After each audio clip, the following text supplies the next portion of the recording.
Welcome to another episode of The Old Guards, the only podcast hosted by two OGs dedicated to the preservation of geek culture.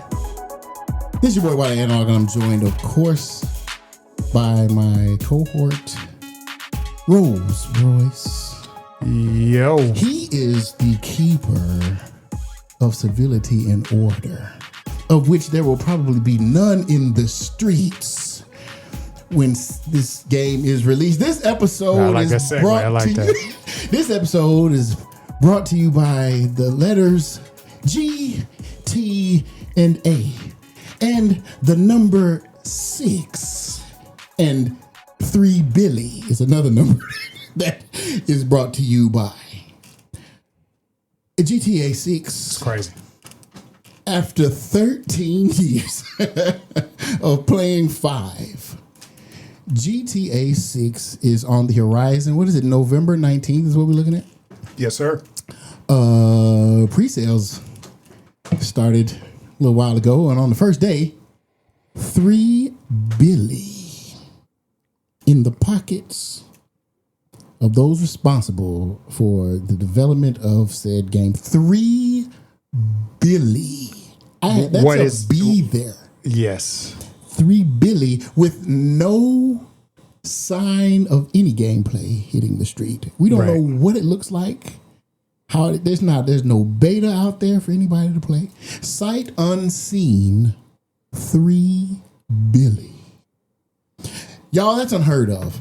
The other thing that cost 2 Billy to make. That's crazy. Black. That's crazy. After 24 hours. Without even releasing the game. No, nothing.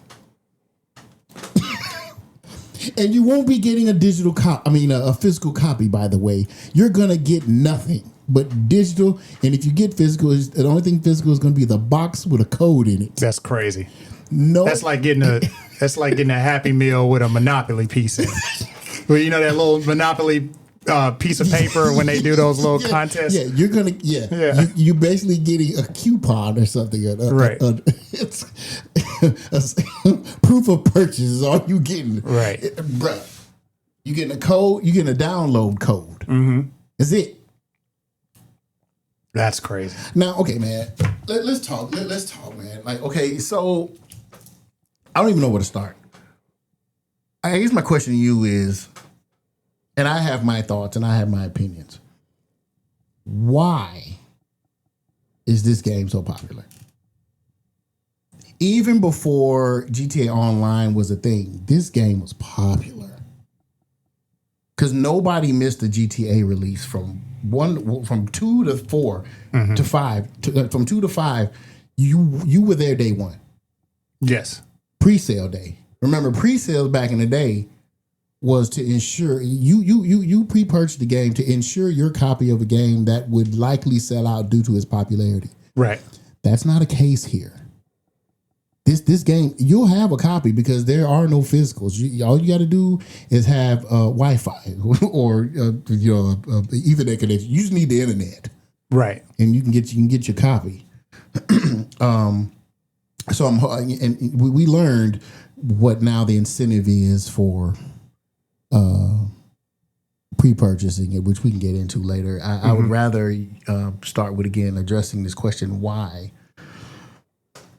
is this game so popular with the community? Well, what is it? And I have my thoughts, I have my opinions and my theories. But what do you feel? I think the immersiveness of it. Been a lot of immersive games. That's true. I think Rockstar has definitely, I guess, through quality of product, they have definitely fostered and kept their community. So that 3 Billy is a lot of old heads that have played Grand Theft Auto. Now, that doesn't answer the question, why is it so, but I know that the reason that number rings out, that's basically saying this is not just young folks that are getting exposed to Grand Theft. This is maybe old heads telling their, telling their millennial kids about, Grand Theft and how fun it was. Dare I say these same these same Gen Xers and millennials have children and have played. Yeah. You know, Right. my daughter was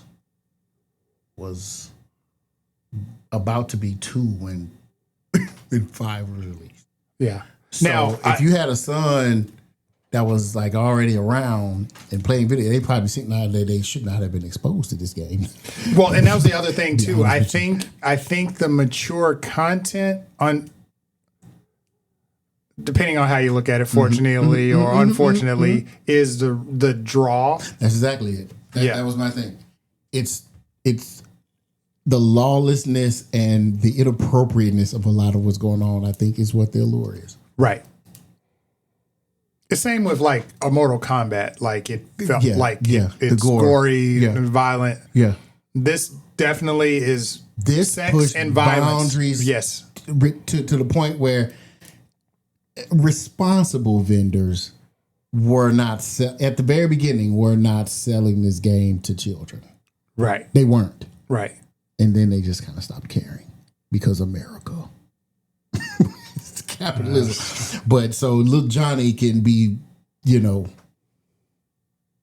can be 11 years old and find himself at a local store with a gift card that he got for Christmas from his auntie.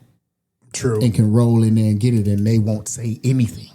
Well, now the gate is wide open. You can just download the internet. And see, that's another You can just thing, bro. download it. It's like they're not. It grew with the internet. Yeah. It grew with the internet.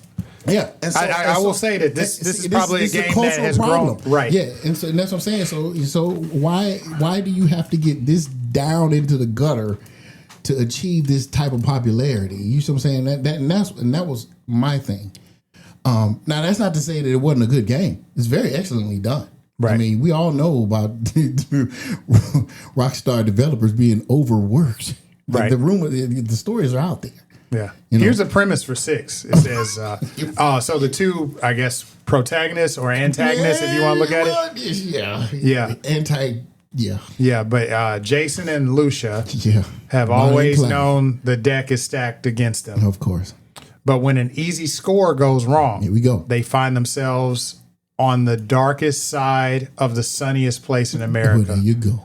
In the middle of a criminal conspiracy stretching across the state of Leonida. Yeah. Hopefully I'm pronouncing that right. Yeah. Sounds like Florida. But yes. Yeah, kind of. Forced to rely on each other more than ever if they want to make it out alive. Yep. Vice City, USA. A lot of criminal activity. Yes. Yeah, because, man, the lure, man, I think is people get to do things that they would never do in these streets, man. And it gives them, they get to live that life, Right. Because, if you do that out here, you go to jail. Correct. So you get to, fantasize about running over people and robbing the Quickie Mart and the type of stuff that you would never steal a car outright, snatch somebody out their car, Right. Definitely, make it rain in the strip club. Yeah, definitely modeled after Miami, for sure. Wasn't Vice City? That's where they are. Are they in Vice City? Yes. Again? Vice so City, they're back. yes, yeah. So they're going back to, that was Vice City was 4. Okay. Because 3 was San Andreas. That's right. So they're back in Vice City after 2. Okay. They skipped 5 what was 5 at? I don't let me see. I didn't play 5, so You didn't play 5 at all? Because it was just too much. Like I It's think a I lot, was just bro. a place in It's my a life lot, where bro. It's a lot, bro. Where was 5? You think you would know, but if you didn't play it, I played it. I just did the campaign. I didn't do all that online stuff. It looks like Cali. Okay. Okay. Oh, so they did Los San Andreas. Santos. Los Santos. Okay, yeah. That's okay. Yeah. Yeah, and then there was Grand Theft Online, Auto Online.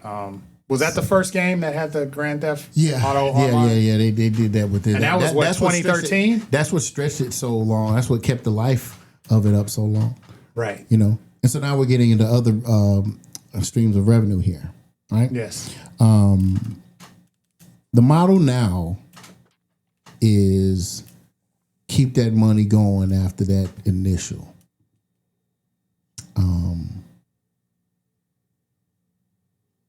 Entering into the world of microtransactions, as all video games have, if you want to have any one singular game persist, many games have done it.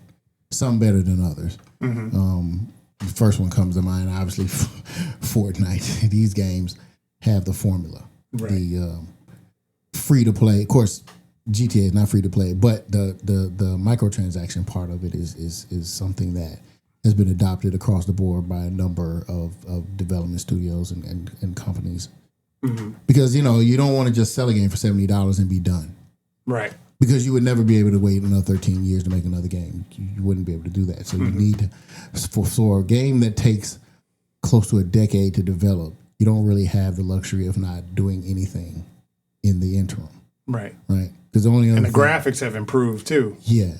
Like it's upgraded. Like you're getting a huge upgrade. Like these characters look fully rendered, like lifelike.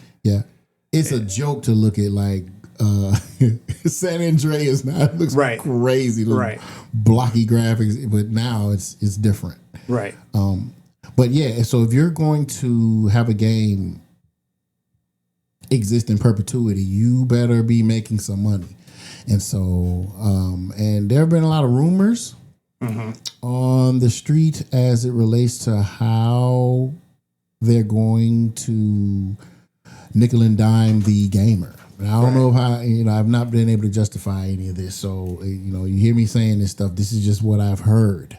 And this is not by any means fact, but one of the things that I've heard, and I shared the video that I found, as it related to how they're going to generate this money, is that and they're justifying this they're justifying this with the notion of trying to bring realism to the game.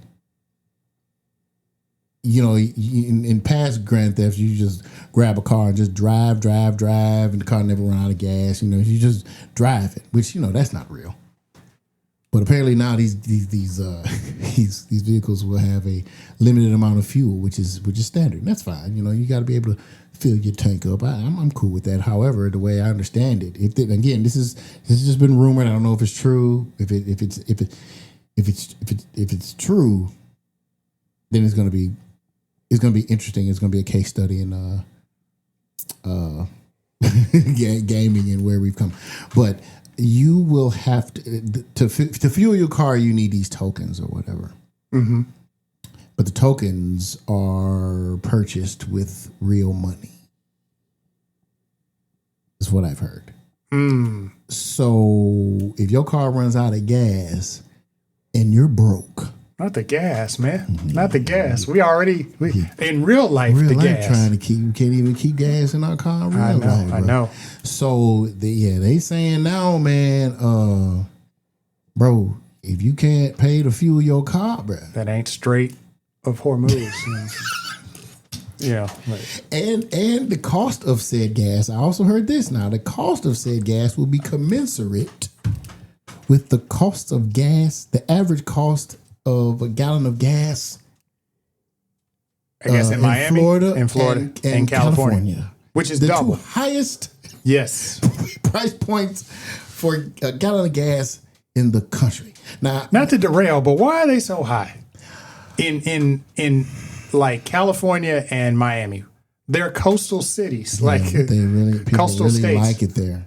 The economy is thriving, and it's just so it's like you if you want to live in San Diego where it's nice all the time, you're gonna pay. Yeah, you in Hollywood, you're gonna pay. Right, it don't even matter if you're in Compton or Watts, you're gonna pay just because of the proximity to. Right, you know what I'm saying? So it's unfair. It doesn't make sense, but I mean, welcome to America. You know what I'm saying? So I heard that. Second thing I heard was that, and again, if that first thing was true, that's crazy. A lot of people are saying it's not, but why wouldn't it be?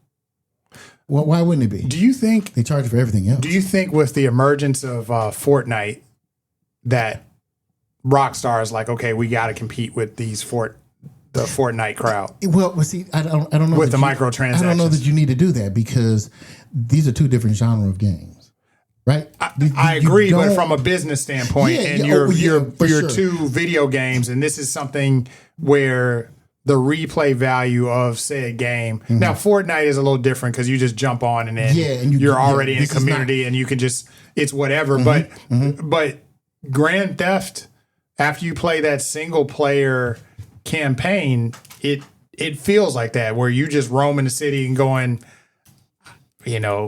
I want very to Fortnite. rob folks. Yeah, it's just open world. Right. But it's not time, Fortnite, you got to get in and get out, right? The screen is shrinking. Yes, right. And the whole PUBG environment. It's a completely different game. Right. But it's so it's a cash cow. I mean, Yeah, but this kids are just dropping off money just for skins. yeah, but and that's the thing. This is the problem I have with that about GTA. If it's true, these things that they're charging real money for go directly to enhancing or bettering your experience in the game. Whereas with Fortnite, you just got a Spider-Man skin. Doesn't help. It doesn't provide you with anything that you kind of really need or really, you know what I'm saying? These things are integral to the enjoyment of the game. I see what you're saying. That you're making people pay real money. Yeah, for. but from a business That's standpoint, correct. But I don't put it they past feel them. they feel like they need to set up that kind of They environment. They do because of the type of game it is, and I hate that. And so when people say they're not going to do that, I'm thinking, why won't they? Get ready. Right. I let's just say I won't be surprised. Right. It's capitalism in this country. Second thing I heard, and we talked about this offline, Rose. Mm-hmm. Many of the things that you need as far as access to things like garages for your car, and tons of I can't even remember shops and different access to different facilities in the game that are absolutely fundamental for your enjoyment in this game are behind paywalls. Right. Which is crazy because the game is it's confirmed that it's $80, but it can go from $80 to $100. Yeah, but $100 is you talking about initial purchase. Right. Just initial purchase. That's what I'm saying, yes. But going forward, so what the deluxe version gives you, this $100 that you're talking about, will give you this the subscription to GTA Plus. And what GTA Plus is a subscription that allows you access to these places that I just said were behind paywalls. Mm-hmm. It gives you access to the 100-car garage. What were some of those other things that I had seen? Exclusive collection of premium vehicles, weapons, apparel, and action every corner. A deposit of $500,000, dollars. Deposited into your monthly bank account. That's crazy. Now that's that money that you're gonna need to put gas in your car and things like that. Right. So you're And get fresh clothes. Right, that's correct. That's correct. So it's almost like you're getting a direct deposit of money into your account, which otherwise you would have to just come out of your pocket Right. each time you needed to do something. But this subscription to the GTA Plus, which is $9 a month, by the way.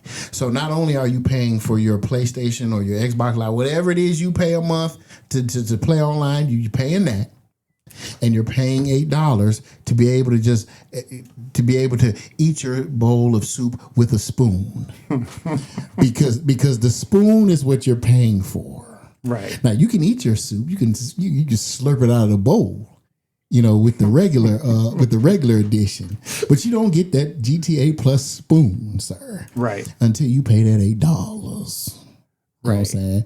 But if you pay for the deluxe version, you get that subscription. And I guess it's I don't know if they start charging you right away. I guess you get it for free for a certain amount of time After which you're gonna have to subscribe, because at that point they will have hooked you, right? Like you've already had the coke in your nose at that point, so now you can't go back. It's almost like you just getting your wallet is getting double tapped. Because it is because you're paying the PlayStation or the Xbox Live or whatever you're paying for, and you're paying. That's just to play with your friends. Just to play in general on the console. Now, take within game. Rockstar wants this money too, right? And mind you, it's only for GTA Plus.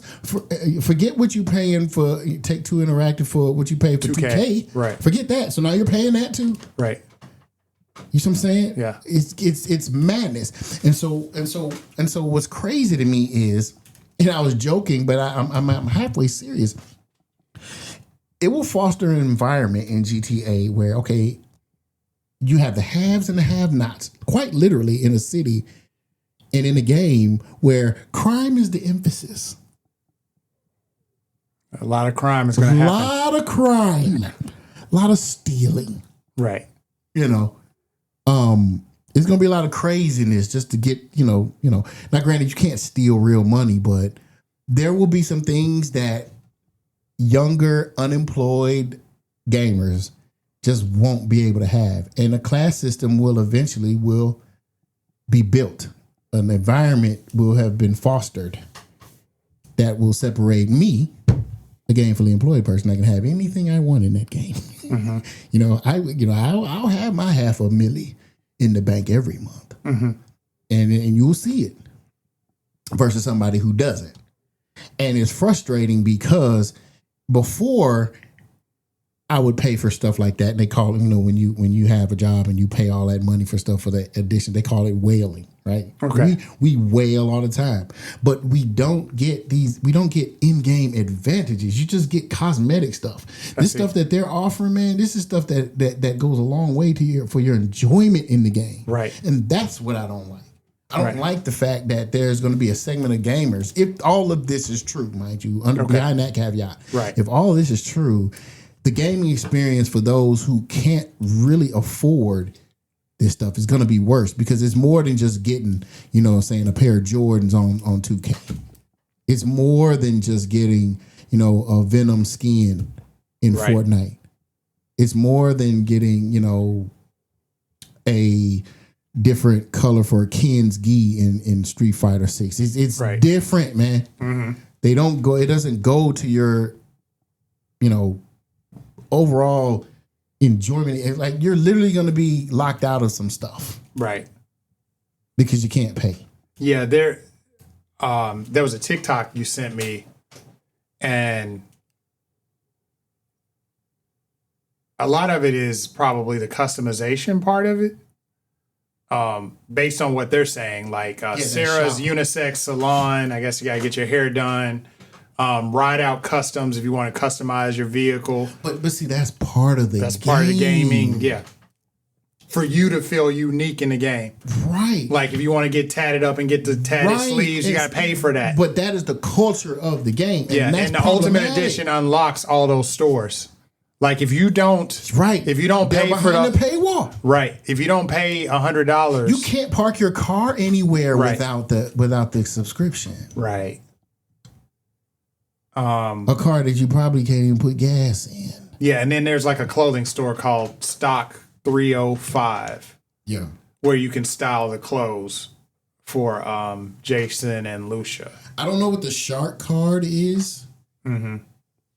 But it says you also get a 15% bonus on Shark card purchases. Huh. And then, what is Shark card? What is this? It also says a free vehicle request. So you get fast travel via taxi. So here's the thing. How many games have you played where the city or the landscape is so big that they offer fast travel? It's a way of life in these games, in the open world games, because you don't feel like running and driving the length of the town or wherever it is. Fast travel is integral to the enjoyment of a game that's vast, such as this. Right. You can't fast travel without the subscription. Right. And If I'm playing a game, I need a Rivian. That's what I said. A tricked out Rivian. This game, they didn't call this Grand Theft Bicycle because I'm not going to be able to afford to drive. Or e-bike or something. Bruh.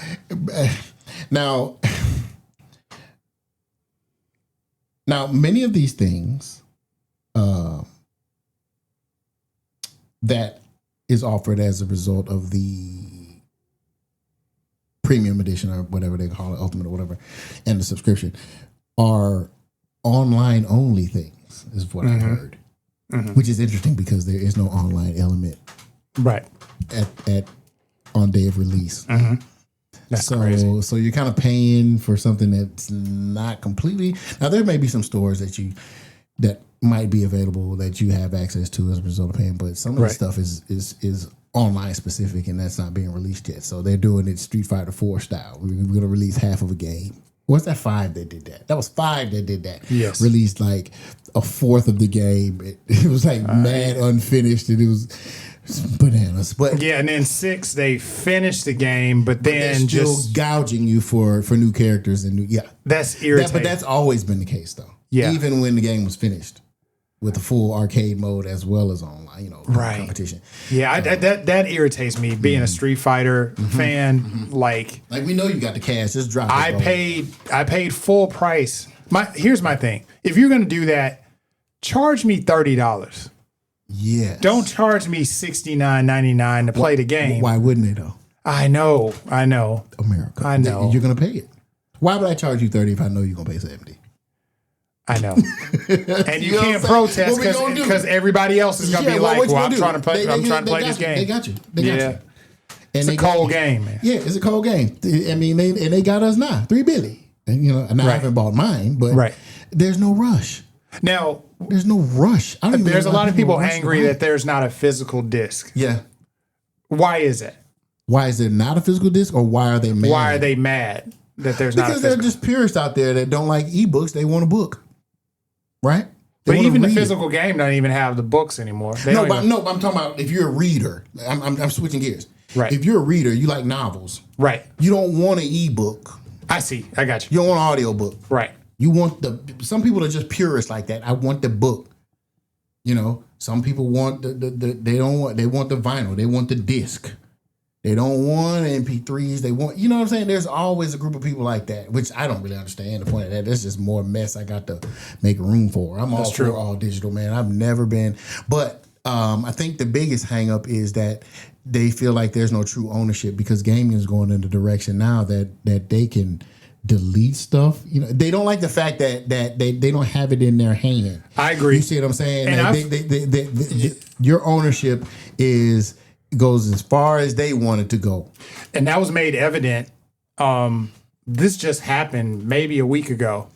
If you bought movies, if you bought movies on the PlayStation Network, you no longer own them. You own which is crazy because you paid money for those movies. Right, they're gone. So the control and having it in your hand is lost. Right, in a game of this magnitude, no one wants to think about losing that, bro. At least you need to. How do you delete a game that I bought, man? If I have proof of that, I know you got proof of that I bought it. Right. I should be able to download it again, even if I uninstall it, just like we've been doing. Right. If I need to make room for a game, I still own it. You have record of me buying it. Right. But man, and I think that's what makes people uneasy. You got purists that want it, and then they just, the fear of them, for whatever reason, not having it anymore. It's not in their control anymore. Right. And then there's I think on some of these games, for those really pure collector folks, there's like an aftermarket for these games. Like if you want to sell I got original Mario Brothers unopened. Yeah. The biggest game ever. Right. Man, I ain't think about that, bro. They taking that away from the collector because you know people out here buying one and another one. Right. Because a game that makes $3 billion on pre-launch day, pre-purchase launch day. Yeah, that's historical. Yeah, bro. You want a physical copy of that. Right. Right. Because all you're gonna get is an empty box, I guess. But that's not going for nothing on a collector shelf. Yeah, unrelated, but like Absolute Batman, comic book, right?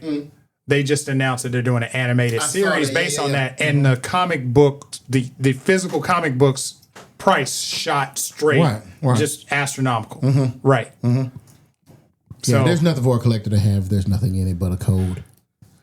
I right. can't imagine it'll be worth anything. Right. You can't sell because the code is being used by you. You just got a box. Anybody Right. can make that. Right. With cover art and slide it into the thing. It's worth nothing. Right. Yeah. I hadn't thought about that angle. Good point. Yeah. It's crazy. Let me ask you this. Would you, when it comes out November 19th, are you playing it? I am definitely interested. Yeah, I mean, you know what? I want it. Just the graphics look beautiful. Yeah. I mean, it's a game after all. Right. I'm not in it for anything other than the single player campaign experience. But also, man, this is a case study, a societal case study for me. Like, I want to see, just how far this game goes and what transpires after having watched people who have played this game so long that they've had kids and some may have had grandchildren, bro. Like, I'm not even kidding. It's on that level. Now, I didn't play it as much. Do you think they also purposely put societal, like things that we struggle with, like police brutality and stuff like that? Like, was that kind of woven into the game too? Like especially like San Andreas and things like that. Yeah, like it was more, reflective. around the black neighborhood. Yeah, Right. That was very black neighborhood centric. Yeah. So did they weave those themes into the game? Because I would, and we just had a review of the 007 First Light game and how immersive it was. This is like immersive. Like you're in a full blown city. You driving in a car. You can decide you want to just drive out in the city and just sightsee. You know what I'm saying? I think the only thing they really did, I didn't think they touched anything like really political like that. Right. Police brutality and stuff like that. I think what they did more. I mean, I hate to focus on Yeah, that, but but I think what they did more was focus on multiple cultures, and the way they do that a lot of times is through the radio stations, right? Like those radio stations touch every culture. They'll have the Latin radio station, you have the rock radio station, you have the hip hop radio station, you have the jazz, and it's real music too, right? Yeah. So they cost mad money. You can't to license those songs, and they made all that money back. Right. Everything they did, they're in the black by $1 billion, and they haven't shown us anything. That's crazy. It's a win if they don't do anything else. Right. But it's not a win not for them, because in their mind, a win is right. You know what I'm saying? Perpetual income. Yeah, and then they, even though they're sitting on mountains of cash, they still need income. They still need funding to For continue the longevity of the game. Yeah, they do, because they got to keep putting stuff out. Right. And if they don't, I'm interested to see if they will charge you for anything going forward. Right. Right. And I really feel like they might, which would suck to pay for. Yeah. Expansions, and I'm paying a subscription. The subscription should come with automatic, free expansion downloads, man. Like, listen, I'm watching this because I want to see how they move as a company. Will it be a good Thanksgiving, y'all? Man, what? And you've asked me, and the question you asked me was, I going to play it? I want to play it, but I'm going to be splitting time between that and Wolverine, because Wolverine comes out like a few months before that, and that is not being talked about enough because of GTA. Right. This is bad. I mean, I don't know, man. Insomniac, kind of. I don't know. 2026 has been. It's been pretty good. For it's movies been and games, man. It's been for crazy. all of geek culture, man. Like, yeah, the movies have been slapping for the most part, except for one I just watched today. But we won't get into that. We're not gonna talk about that. Yeah, we won't talk about that. Script talk. Yeah, we don't talk about it. Yeah. All right, on that note, go ahead and give Take-Two and Rockstar more money, because $3 billion ain't enough. Hey, and everybody, you can find us on Old Guard Podcast. Yes, sir. .com. Yes, sir. Yeah, you can find us on Apple Podcasts, Spotify Podcasts. Thank y'all for rocking with us. Subscribe and follow us. Yes, sir. There's more to come. Absolutely. Peace. Peace.